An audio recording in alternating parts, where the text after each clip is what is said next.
अब जो है गवर्नमेंट बजट का अगला टॉपिक, अगला पार्ट शुरू हो रहा है, जिसमें हमको बजट के अंदर एक एक आइटम को डिस्कस करना है कि बजट के अंदर कितने टाइप्स के रिसिप्ट्स होती हैं और कितने टाइप के एक्सपेंसेस होते हैं। पहली बात तो इसमें कोई डाउट होने नहीं चाहिए कि बजट क्या होता है।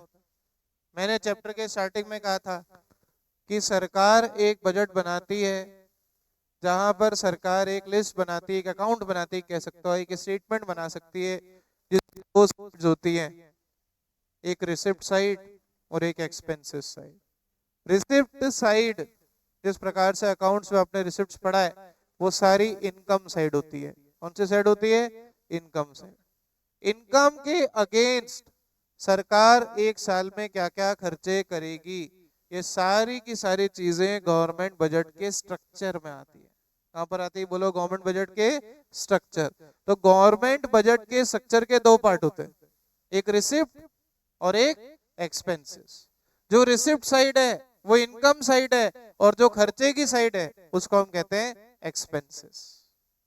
तो गवर्नमेंट बजट का अब जो चैप्टर शुरू होगा, इसमें आगे की डिस्कशन में हमको पहले रिसिप्ट्स पढ़नी है कि रिसिप्ट कितने टाइप की होती है, उनके अंदर टाइप्स क्या होते हैं, और फिर एक्सपेंसेस पढ़ेंगे, तब जाकर के चैप्टर का पार्ट 2 खत्म होगा, और फिर हम इस चैप्टर के आगे पार्ट 3 पर जाएंगे। तो लिखिए अपनी कॉपी में heading, structure of government budget. Heading, 2 line heading you can write with black pen, all letters capital. Structure of government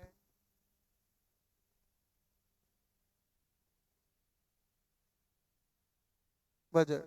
सब बच्चों को लिखना है यहाँ से, जो पहले एब्सेंट थे, नए आए, अभी तक नहीं आए, जो आज आए। ये पूरा नया टॉपिक शुरू हो रहा है, यहाँ से ये चैप्टर को समझेंगे और 200% समझ में आएगा अगर हम चुप रहे और रेगुलर रहे क्लास में। बाकी आगे पीछे जो भी हुआ है वो सेक्टर 14 वाले वहां पढ़ सकते हैं, यहाँ पर शाम को भी पढ़ सकते हैं, दोनों ऑप्शन है आपके पास। तब सुने ध्यान से। गवर्नमेंट बजट का सबसे फर्स्ट टाइप, इसको आप डायग्रामेटिक फॉर्म में बनाएं जैसे मैं बना रहा हूं। फर्स्ट पार्ट इसका होता है बजटेड रिसीट्स।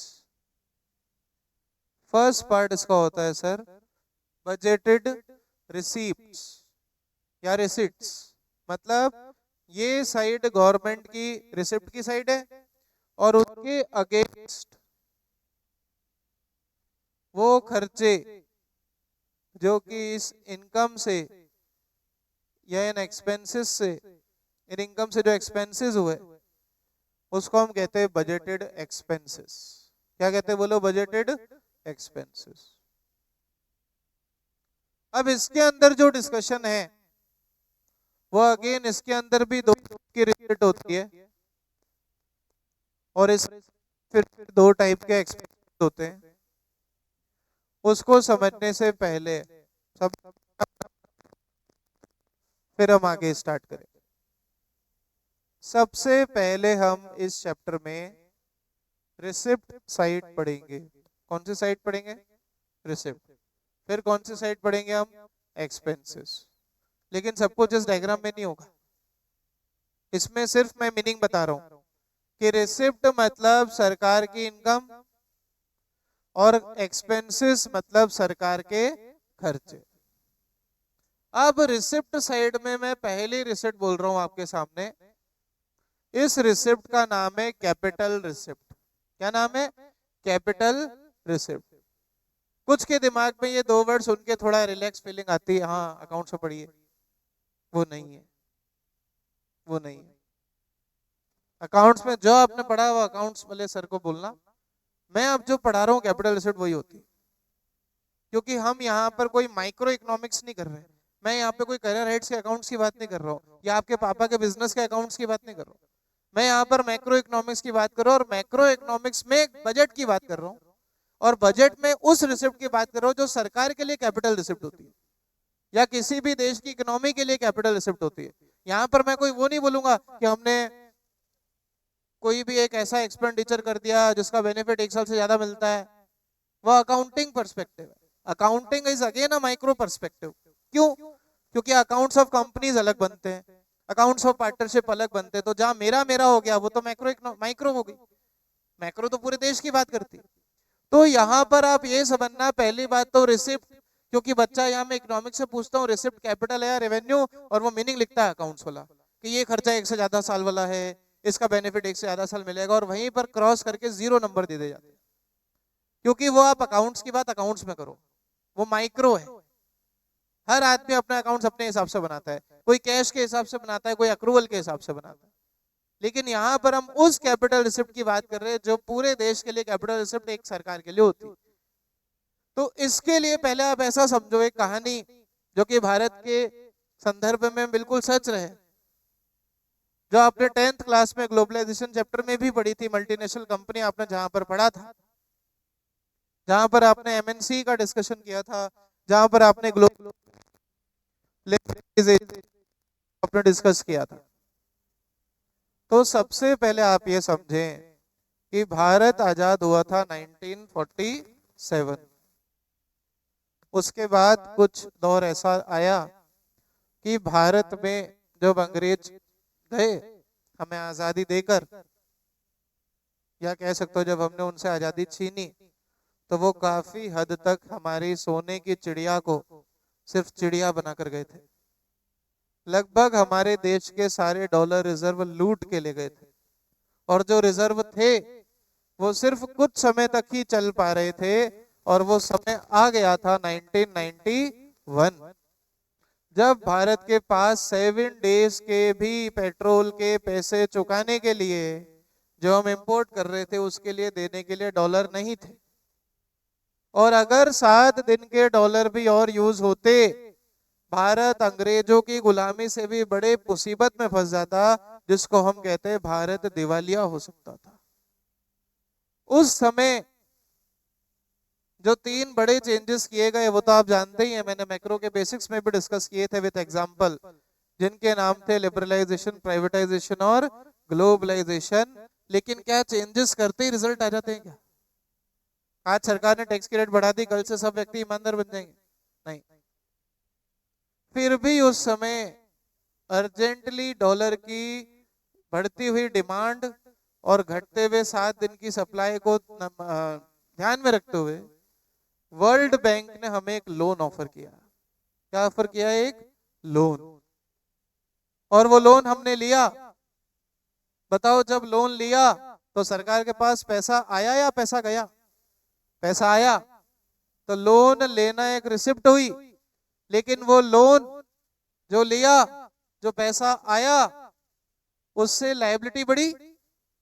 आज वर्ल्ड बैंक ने हमको डॉलर का लोन दिया तो लायबिलिटी बढ़ी, लेकिन वर्ल्ड बैंक ने हमें वो लोन फ्री नहीं दिया। वर्ल्ड बैंक ने हमसे सिक्योरिटी मांगी। क्या मांगी? सिक्योरिटी। और आप जान करके हैरान होंगे, लगभग 300 टन सोना, 300 टन बुलियन या गोल्ड हमारे आरबीआई ने रिलीज किया, और वहां पर वर्ल्ड बैंक में वो गोल्ड डिपॉजिट किया गया, जिसके अगेंस्ट हमको लोन मिला इन डॉलर्स। तो बताओ, वो जो सोना गिरवी रखा ना, सोना सिक्योरिटी रखा, बोलो सोना हमारी सरकार के लिए, आरबीआई के लिए क्या थी? असेट या लायबिलिटी? असेट। तो आप देखो, हमारी असेट कम हुई, हमने सोना गिरवी रखा। बोलो, जब सोना गिरवी रखा तो असेट क्या हुई हमारी? कम। और इस सोने के अगेंस्ट बिल्कुल इस सोने के अगेंस्ट बोलो भारत को क्या मिला वहां से? लोन। और लोन मिला इन फॉरेन करेंसी। तो लायबिलिटी बढ़ी और एसेट कम हुई। जो लायबिलिटी बढ़ी वो लोन लायबिलिटी बढ़ी, जो हमें वर्ल्ड बैंक ने उस समय दी, और वो लोन लायबिलिटी हमें फ्री में नहीं दी। डबल इफेक्ट है। लोन बढ़ा और एसेट कम हुई। ऐसी रिसिप्ट जिसके आने से, जिस लोन के आने से हमारी सरकार की लायबिलिटी बढ़ी। अरे बढ़ी ना, वर्ल्ड बैंक ने लोन दिया तो लायबिलिटी नहीं बढ़ी? तो लायबिलिटी बढ़ी, लेकिन लायबिलिटी फ्री में नहीं बढ़ी सर, हमने उसके लिए एसेट दी है। मतलब वो रिसिप्ट जिससे लायबिलिटी बढ़ती है सरकार की और एसेट कम होती है, ऐसी रिसिप्ट को हम कहते हैं कैपिटल रिसिप्ट। क्या कहते हैं बोलो? Capital receipt. अब अकाउंट्स में तुमने जो पढ़ा हो, मैंने शुरू में कहा था मेरे किसी काम का नहीं है। मेरे काम का सिर्फ ये है, जब आपसे मैं पूछूं एग्जाम में कि कैपिटल रिसिप्ट है या रेवेन्यू, तो आप सिर्फ इतना ध्यान दो कि क्या इस पैसे को मिलने से सरकार की लायबिलिटी बढ़ी क्या? हाँ। अगर लायबिलिटी बढ़ी तो क्या एसेट कम हुई क्या? यस। मतलब दोनों के बीच में और है।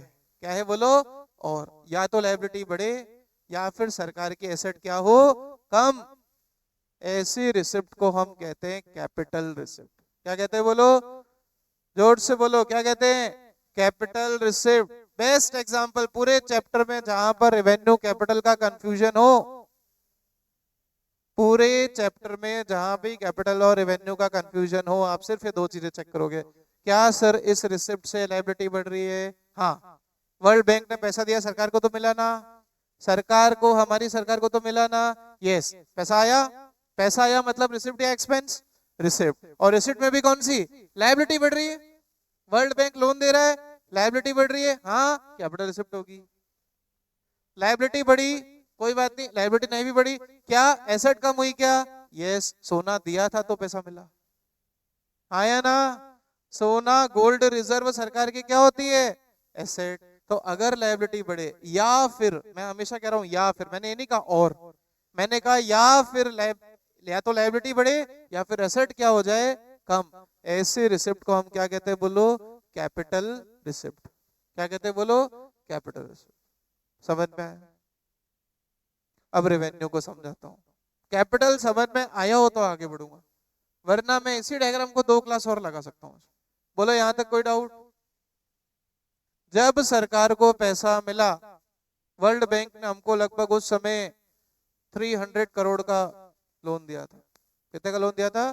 300 करोड़ डॉलर का लोन दिया था, 300 टन सोने के अगेंस्ट।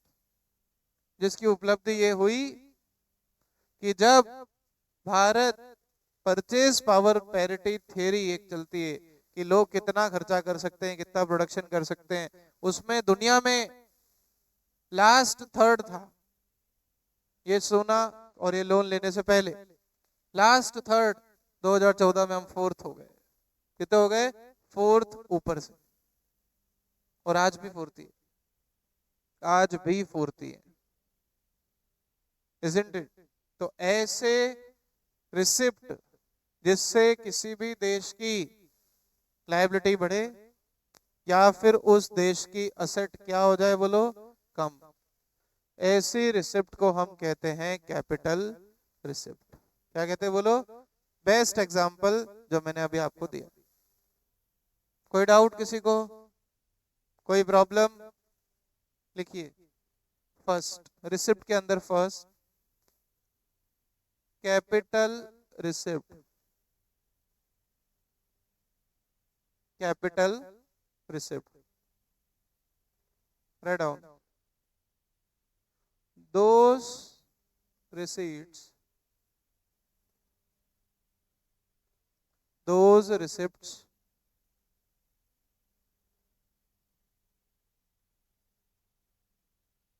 which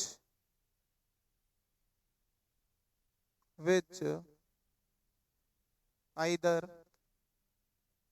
create liability, या तो लायबिलिटी क्रिएट हो। जब लोन लिया तो लोन लिया ना, गवर्नमेंट ने क्या एंट्री की होगी? गवर्नमेंट का bank account debit to loan. हाँ, पैसा आया, बैंक डेबिट कब होता है? जब पैसा आता है। पैसा आया मतलब रिसिप्ट है। और टू लोन, बताओ लायबिलिटी क्रिएट हुई कि नहीं हुई? अकाउंट्स नहीं पढ़ा रहा हूं, वो मेरा काम नहीं है, एंट्री तो बता सकता हूं। तो लायबिलिटी क्रिएट होना is a capital receipt. Liability create होना इज अ कैपिटल रिसिप्ट। कोई डाउट? या फिर और इतना बड़ा ही लिखना है ऐसे डब्बा बना के। और बोलो, या तो लायबिलिटी क्रिएट हो या फिर सरकार के एसेट क्या हो जाए बोलो? कम।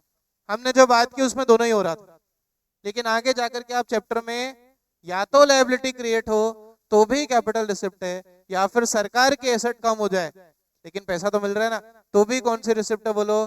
कैपिटल। मैंने एग्जांपल वो दिया जिसमें दोनों पॉइंट काम कर रहे हैं, लेकिन अगर एग्जाम में लायबिलिटी या एसेट दोनों में अगर या तो लायबिलिटी बढ़ रही है और अगर एसेट कम हो रही तो भी रिसिप्ट कौन सी होगी? Capital receipt. ये अभी 10 मिनट तक बार बार कम से कम 10 बार इसलिए बोल दिया है क्योंकि आगे जब पूरा चैप्टर खत्म हो जाता है तो भी बच्चा गलत करता है आंसर कि कैपिटल थी या रेवेन्यू थी। बोलो कोई डाउट? और उधर गलती का स्कोप नहीं है, वहां मैं नहीं बैठा हूं नंबर देना। क्लियर? या तो लायबिलिटी क्रिएट होनी चाहिए, नहीं तो एसेट क्या होनी चाहिए? कम। तो जो सोना गिरवी रखा उससे एसेट, और एसेट इज रिड्यूस्ड। ऐसी रिसिप्ट को हम क्या कहते हैं बोलो बच्चों? अरे बोलो, कैपिटल रिसिप्ट। कैपिटल रिसिप्ट का जस्ट ऑपोजिट, जस्ट रिवर्स कह लो, वो होती है रेवेन्यू रिसिप्ट। कौन सी रिसिप्ट बोलो? Revenue receipt. रेवेन्यू रिसीट एक ऐसी रिसिप्ट है जिससे ना तो कोई लायबिलिटी क्रिएट हो, ना तो कोई लायबिलिटी क्रिएट हो। ऐसा नहीं है विच आइदर क्रिएट्स लायबिलिटी और रिड्यूसेस असेट, का आप उल्टा लिख दो इधर।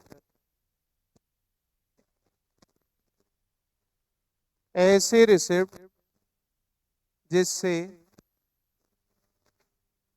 गवर्नमेंट की ना तो कोई लायबिलिटी में चेंज हो, मैंने इंक्रीज डिक्रीज की बात नहीं की, जो वर्ड्स बोल रहा हूं उसको सुनो, ना तो कोई लायबिलिटी चेंज हो ना ही कोई एसेट चेंज हो। जब चेंज नहीं हो रही तो इंक्रीज डिक्रीज की बात ही नहीं आती। पॉइंट है, कैपिटल रिसिप्ट में तो लोन आया, लायबिलिटी बढ़ी, लोन लेने से लायबिलिटी बढ़ती है, लोन कैसे लिया? एसेट कम हो गई। और मैंने बोला है कि मैंने जो एग्जांपल दिया उसमें दोनों पॉइंट काम कर रहे हैं, लेकिन एग्जाम में अगर और के ऊपर वाला या और के नीचे वाला कोई भी काम कर रहा है तो आप क्या लिखोगे? Capital receipt. लेकिन रेवेन्यू रिसिप्ट में ना तो कोई एसेट चेंज होगी तो इंक्रीज डिक्रीज का बात ही नहीं आ रहा, और ना ही कोई एसेट चेंज होगी। ऐसी रिसिप्ट को हम कहते हैं सर रेवेन्यू रिसिप्ट। क्या कहते हैं? Revenue receipt. फॉर एग्जांपल, वैसे आगे काफी एग्जांपल आ रहे हैं, कम से कम 10 12 13 एग्जांपल आ रहे हैं विथ थ्योरी विथ एक्सप्लेनेशन, लेकिन फिर भी इसका बेस्ट एग्जांपल आप लोग खुद हो जो जीएसटी दे रहे हो। क्या दे रहे हो? जीएसटी। आपके जूते से लेके टी शर्ट तक जो आपने पहनी है, पेन, पेंसिल, कॉपी, ये कैमरे पे हम यूज कर रहे हैं रिकॉर्डिंग में, पेन से हम लिख रहे हैं डिजिटल पेन से, सब पे जीएसटी लगा है। क्या लगा है? जीएसटी। क्या तुम्हारे जीएसटी से क्या सरकार की कोई प्रॉपर्टी क्रिएट हो गई? ऐसे जीएसटी से प्रॉपर्टी क्रिएट होनी होती तो फिर तो कब की हो गई होती? 2017 से। आप जो टैक्स दे रहे हो वो सरकार के लिए तुच्छ है, तुच्छ, चिल्लर। क्या चिल्लर से कोई प्रॉपर्टी खरीदी जाती है? जाओ जाके 1 करोड़ का घर लो, सिक्के दो उसको, ऐसे हंसेगा तुम्हारे ऊपर वो, है भिखारी, प्रॉपर्टी लेके आ गया। तो तुम्हारे टैक्स सरकार के लिए सिर्फ चिल्लर है। क्या है बोलो? चिल्लर। उनके एक सरकारी टीचर की सैलरी नहीं निकलती तुम्हारे दिए हुए जीएसटी से।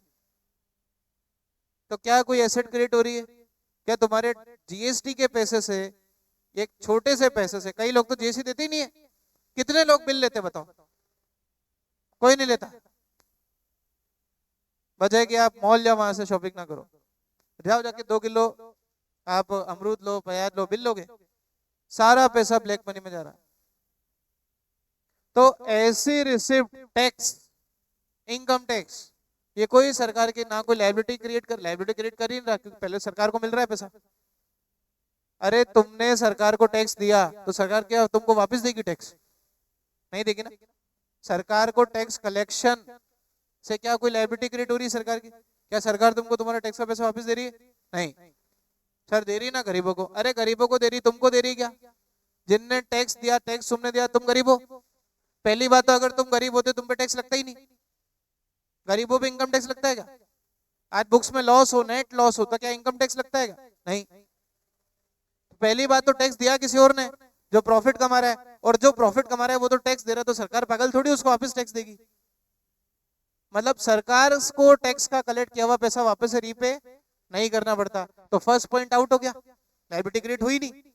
और क्या तुम्हारा टैक्स कलेक्ट करने से सरकार की कोई सरकार ने क्या तुम्हारा टैक्स कलेक्ट करने के लिए क्या खुद का कोई प्रॉपर्टी गिरवी रखा है क्या तुम्हारे पास? मतलब एक तरफ सरकार धीरेन्द्र से इनकम टैक्स ले रही है और एक तरफ सरकार कह रही लो एक बैंक ले लो हमारे लिए, हमको टैक्स दो, हमारे गवर्नमेंट बैंक आप ले लो, मतलब सरकार की एसेट कम हो गई, ऐसा नहीं। ये होती है रेवेन्यू रिसिप्ट। कौन सी रिसिप्ट? Revenue receipt. तो सोचो सरकार के लिए ज्यादा कमाई का साधन क्या है, कैपिटल या रेवेन्यू? रेवेन्यू कमाई का साधन। कमाई का साधन मतलब जो लो और देने की जरूरत ना पड़े। मैंने इसीलिए समझाया, फर्स्ट एग्जांपल इतना भारी है, जब लोन लिया गया 300 करोड़ डॉलर का, तो 300 किलो या 300 टन गोल्ड एयरलिफ्ट करके ले गए बिना देश के लोगों को बताए। That was the internal government policy decision. देश के लोगों को पता पड़ता था, ऐसा होने नहीं देते, पहले ही भूखे मर रहे थे और मर जाते। तो जब लोन लेकर के आए वर्ल्ड बैंक से, तो पैसा तो आया लेकिन लायबिलिटी लेकर आया, वो लोन हम आज तक चुका रहे हैं। और फिर बाद में सब्सिक्वेंट गवर्नमेंट से तो और ज्यादा ही लोन लिए। सुनो, तो अगर कोई ऐसा पैसा तो मिला लेकिन लायबिलिटी भी बन गई, वो कैपिटल है। लेकिन तुमसे सरकार ने टैक्स का पैसा लेगा, तुमको वापस देगी क्या गवर्नमेंट?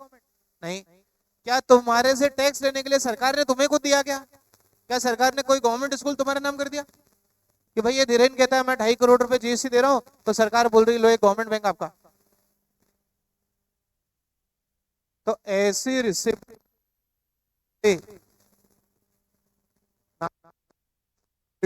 जो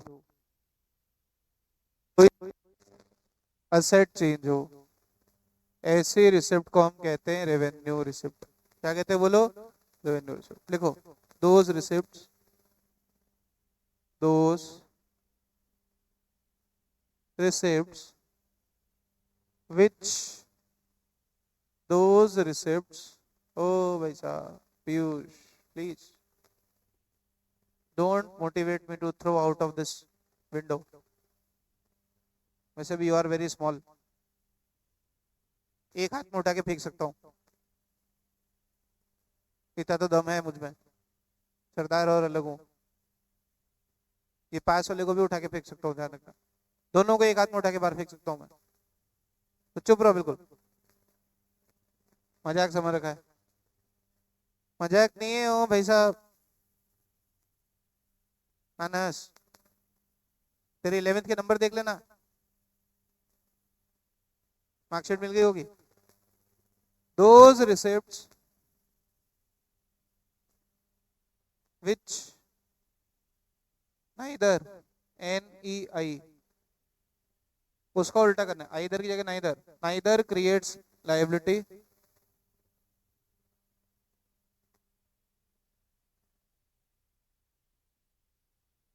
नॉर रिड्यूसेस और चेंजेस, मैंने दोनों लिख दिया, ठीक है, द एसेट।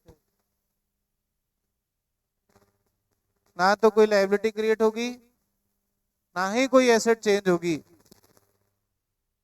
एग्जाम्पल, टैक्स, जितने भी टैक्सेस गवर्नमेंट